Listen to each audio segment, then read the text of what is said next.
to the morning session here. And I'm going to give the first presentation, and then we'll delve into the good stuff after me. So what I'm going to talk about is really some work that we've been doing over the last few years on establishing a solid analytical platform to perform metabolomics. So I guess, so most of you, if you're involved in the field of metabolomics, will understand the problems that you face in trying to actually get real information. So we work mainly in sort of mammalian metabolomics and looking at the interaction really between the human genome, your gut genome, the microbiome, and your lifestyle. Whether you've flown a long way like a lot you have, eaten airplane food, different diets, whether you're vegetarian or you eat a lot of meat, or you have a lot of stress, or you're taking medication. All these things affect the overall sort of end phenotype, which is what we measure when we look at things like plasma or urine or bile and things like that. So one of the things that struck me a few years ago was this in Science Insider, very well publicised in the US, that this claim that $28 billion a year is really wasted on irreproducible research. And most of this comes from sort of people trying to develop assays quickly. They're not valid, they don't need to validate the assay. There's no, you can't sort of justify that because you're making a very quick test. But then these measurements become irreproducible and someone else tries to do them, and then we see these papers, high-level papers withdrawn. And it's because maybe people are trying to go too fast or not putting enough time and thought into it. But when we look at sort of the analytical science behind metabolomics, we've got multiple different variants. Experimental design, how we prepare our samples, how we perform the analysis, be it LCMS, GCMS, NMR, wherever it is, and then the variants in the data processing. You can, I was speaking to someone a couple of weeks ago who said that they simply got 5 different groups to analyse the same set of data, and because they use different sort of different parameters when they did the statistical analysis, they come up with completely different answers. So what we need to do is we need to control that, because we want to see the biological variation, whether you're looking at crops, whether you're looking at human biology, plant, animal biology, whatever it is. This is an interesting slide that Matt Lewis and Imperial College put together a couple of years ago. And what he's really showing here is here's the analytical variation, and here's the biological variation. And obviously, to try and get the RSC as low as possible, you want to try and shrink this analytical variation so we can see more of this, because this is the easy stuff to see, right? That's the big stuff. So, some of you use, how many people use LCMS or GCMS or something like that? Yeah, maybe. What you often see is this is a really typical plot. And what this shows is the change in response that you get as an analytical run continues. And you often see people say, we condition the system, and they run, some people even run maybe 100 samples before they start their analysis. And that's because of this sort of drop-off in mass spec response. This is, I won't go into the physics behind it. Anybody who wants to know it, I can speak to them later about it. But it's due to basically contamination, temporary contamination of the detector mainly actually by things like the mobile phase or the gas phase in GC or LC. So we've done a little bit of work, and what we've done is we've developed a technology called auto-gain correct, which basically looks at the signal at the end of each analysis and then changes the detector response at the end of one analysis where it matches the same of the previous analysis. And what that does, it allows us to get rid of this drop-off in response and actually get this kind of variation, which is more in the range of sort of like 5 to 8%. So that allows us to actually do proper analytical analysis. We've also looked at this kind of area of throughput in terms of trying to identify what the components are. And we've developed an MS approach which combines what we think is the benefit of using a full scan approach with also the ability to acquire MSMS data for database searching.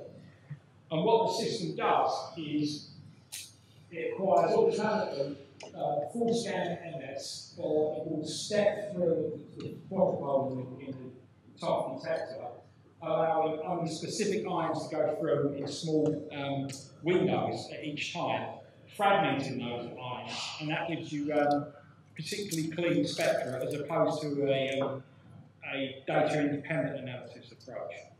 We can sort of compare those, and this projection is particularly great, but this is the data-independent approach. And what you can see here is the spectrum is very complicated. There's two peaks here that are looped in at the same time. If we use a data-independent approach, we get very complicated spectra. If we use this step quadrupole approach, we get a much cleaner spectrum. Maybe I can illustrate that in a different diagram, where you see here we use different window sizes, a 25 Dalton window, a 10, and another 10 Dalton window. And what we see here is a 25 Dalton window actually sees components of both of these, whereas when we use the 10 Dalton windows, we get simpler spectrum. That's all very well, but really in the end, what the hell does that mean? Well, what it means is, most databases, they use a score out of 100. How well it matches. This is the same data, we applied it in two different modes, same sample, same peak. Here we get a database search accuracy of 24, here 73.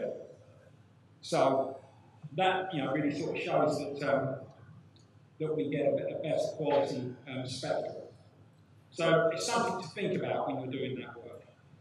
Now, lots of people have worked in this area. I think one of the most interesting pieces of work was put together a few years ago by Elizabeth Wong in the Nature Protocols paper, where she sort of laid out all the different bits and pieces that you need to think about when you're actually doing any form of metabolomic analysis, be it LCMS or GCMS. And she really identified things like how to control the QCs, the batch variation, throughput versus data information. And she came up with a variety of different analytical methods. And really you can break these down for mammalian biology into three really simple methodologies. This is a chromatogram that a colleague of mine put together about 10 years ago. It's human urine, and what it really shows you is there's a wide variety of, sorry, not human urine, it's human plasma. There's a wide variety of components in there, from polars components right the way through to various, so polar things like amino acids, to very non-polar things like lipids. And in order to analyse those, you really can't do it all with one analytical method. So, what you have to have is a method for the highly polar metabolites and a method for the non-polars. And the way this has been broken down into things like pillar analysis or a lipidomics type analysis. If you put these things together, you can come up with methodologies that will give you 20 to 30,000 features. They're not components. By no means am I saying there's 20,000 components there. They're features. They're fragment ions, they're adducts, they are components that are maybe you see twice because they appear in both different modes of analysis. But it gives you a comprehensive coverage of the data or the samples. What you may notice for this analysis time is about 15 minutes, which is okay if you're using a typical kind of analysis. A small sample set, maybe 100 or 200 samples, you can get through them. Even up to maybe 1,000 samples if you have enough instrumentation.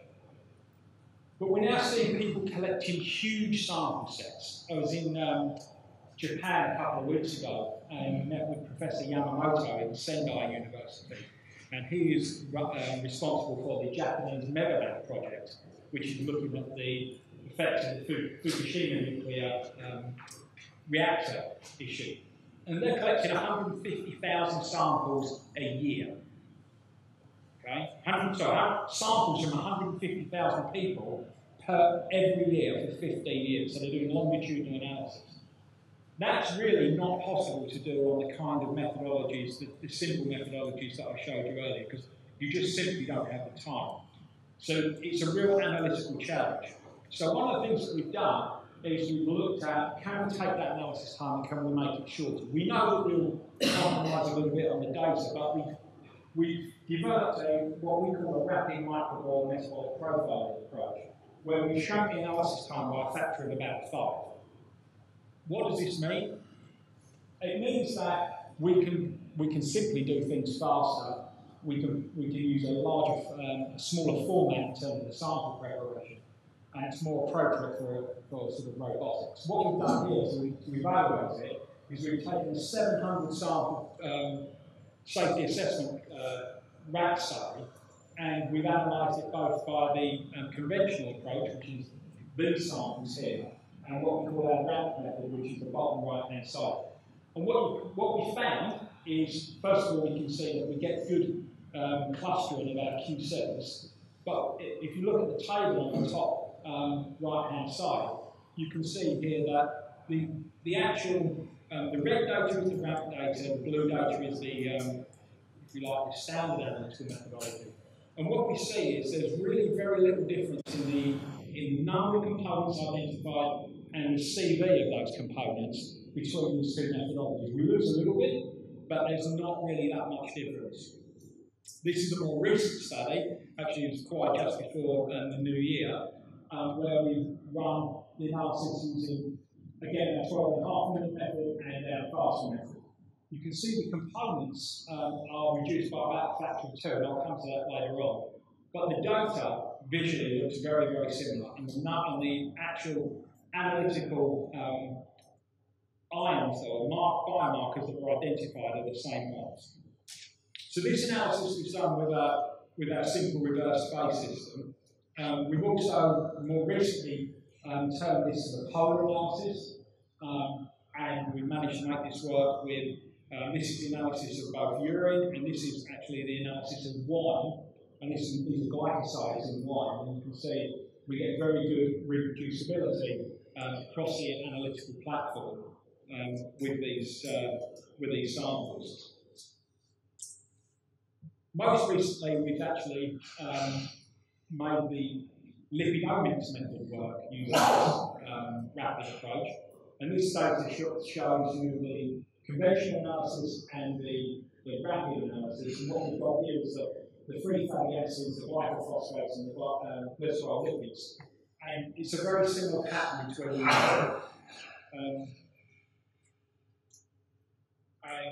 this is the lipid calibration mix. You can see we get very nice data for the lipids. And just to sort of show you the reproducibility in a different way, these are some overlaid QCs from this sample approach. Now, earlier on I said that we lose some data information as we reduce the analysis time. You can see here, this is a study that we published at the beginning of last year, where we've changed the analytical time, linearly scaled the analysis from 15 minutes down to 3 minutes. And what we see is the number of features we detected reduced from about 12,000 to 3,500. We attempted to address this by adding to our analytical platform ion mobility. And ion mobility separates components based on their charge and their physical shape. So what this allows you to do is provide an extra dimension of analysis in the mass spectrometer.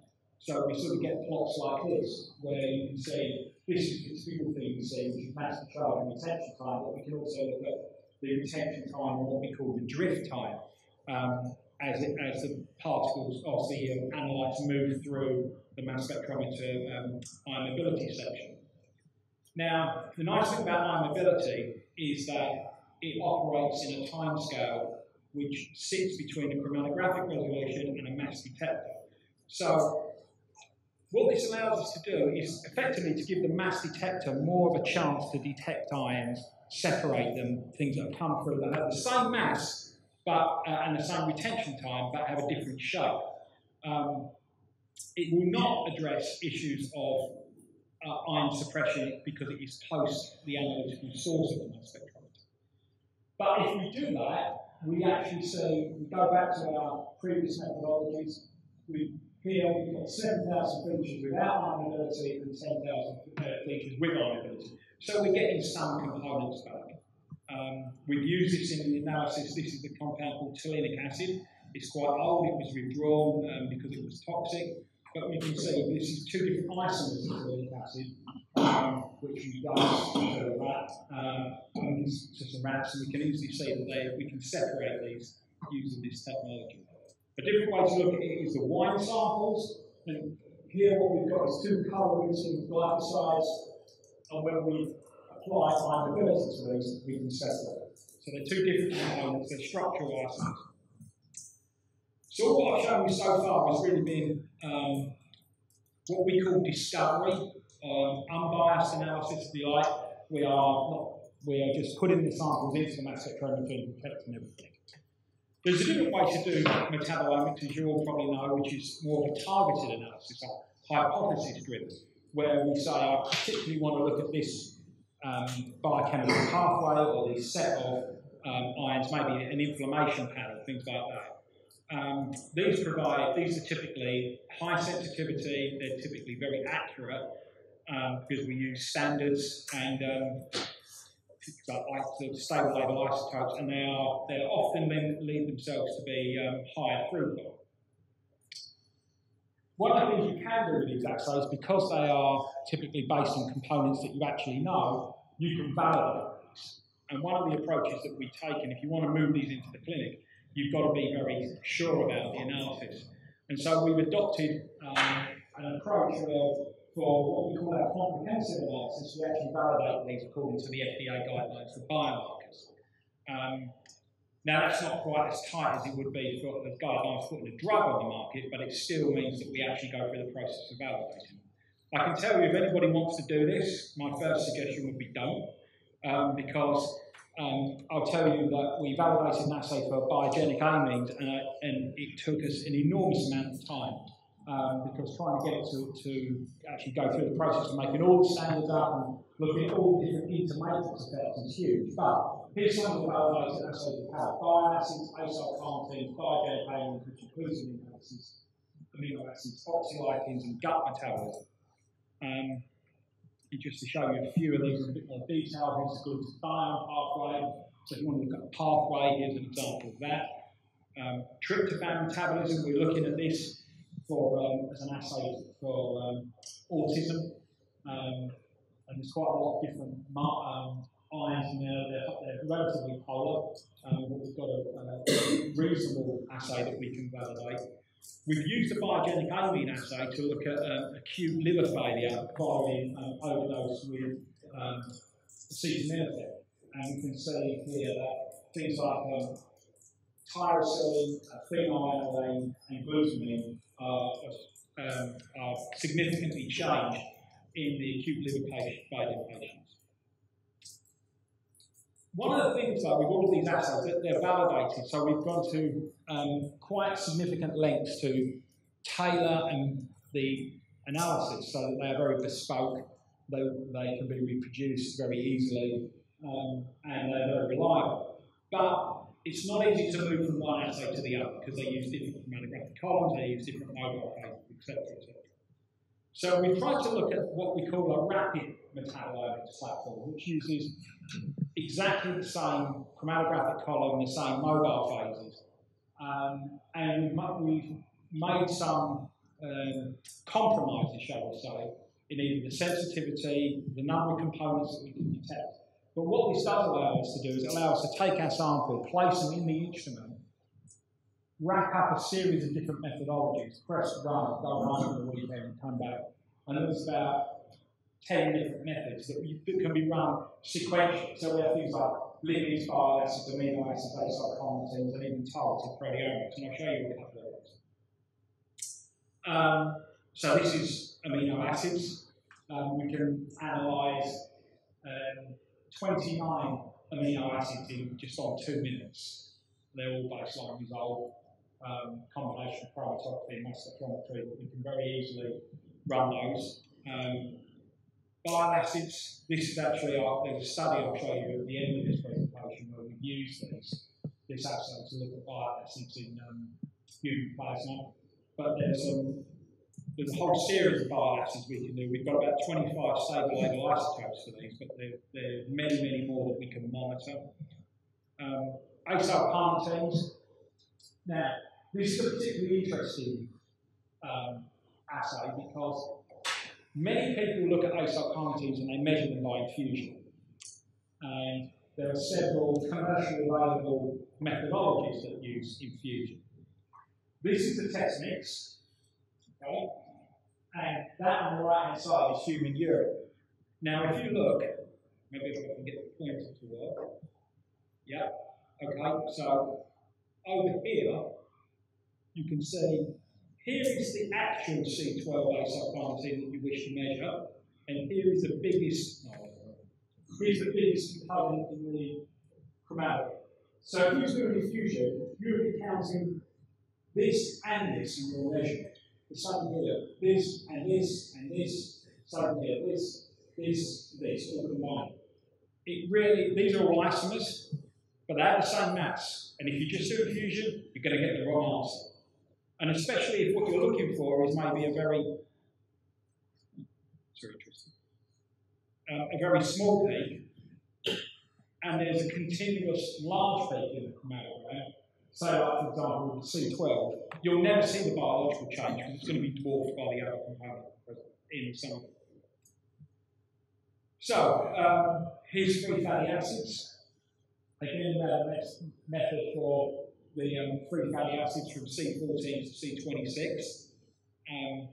We can look at the single or the double bond free fatty acids easily analyze those. And we can use, we can do targeted lipidomics as well. This is both from positive ion and negative ion mode. So we've made some compromises, like I say, to the chromatography mobile phase, but this allows us to actually use these different modes of analysis. And finally, on this platform, we've actually done targeted proteomics. So these are 100 peptides which have been created by this company called Biognosis. They're from Austria. And they've taken the 100 proteins that are most commonly used as potential biomarkers for different diseases or different conditions, and identified signature peptides from those and created an assay from it. What we've done is taken their platform and moved it onto our chromatography system. And without changing the mobile phase or any of the column or the detector that we had before, because they initially did this by using a microscale separation. We haven't used that. We've used our small scale separation. We can measure all of these peptides, and in fact, they are supposedly coming out with a larger panel, which we believe we can measure on this platform as well. So this would enable us to do proteomics. So we can do metabolomics, lipidomics, and proteomics all on one single platform in this targeted approach. And just to sort of finish up, I'm going to show you this is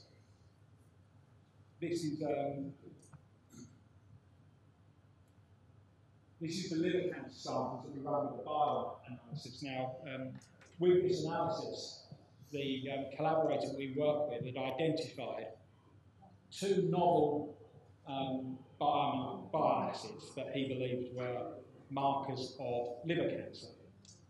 And he asked us to monitor those, as well as cenetri acid, in a series of patients, and also some volunteer control plasma. And if you can see, the blue line is the first of these novel bioacids that was identified. The red line is the second one of them, and the green line is the cenetri acid. And what you can see really is there's absolutely no difference between the liver cancer patients and the normal plasma. He was unwilling to tell us which one was which, but if you look at the data, there's no trend in the data. There's no step or anything. So there's no real. So this is one of the cases where they, using the discovery-based metabolomics, they tried to identify a component, believe that they'd identified it, and when we went back and looked at the targeted analysis with an authentic standard, there was no difference. So it's interesting for someone to show you metabolomics where there's really no out there. But it really shows the value of these kind of tests, because they're the tests that can go from hypothesis to validation. So, the different groups that have contributed to the data that we've seen today, the Waterdomics team, which I lead, the mass spec team in waters in the UK, led by Mike Morris, and our external collaborators around the world from Imperial College, from King's College, and from Murdoch University in Australia. And with that, I say thank you very much.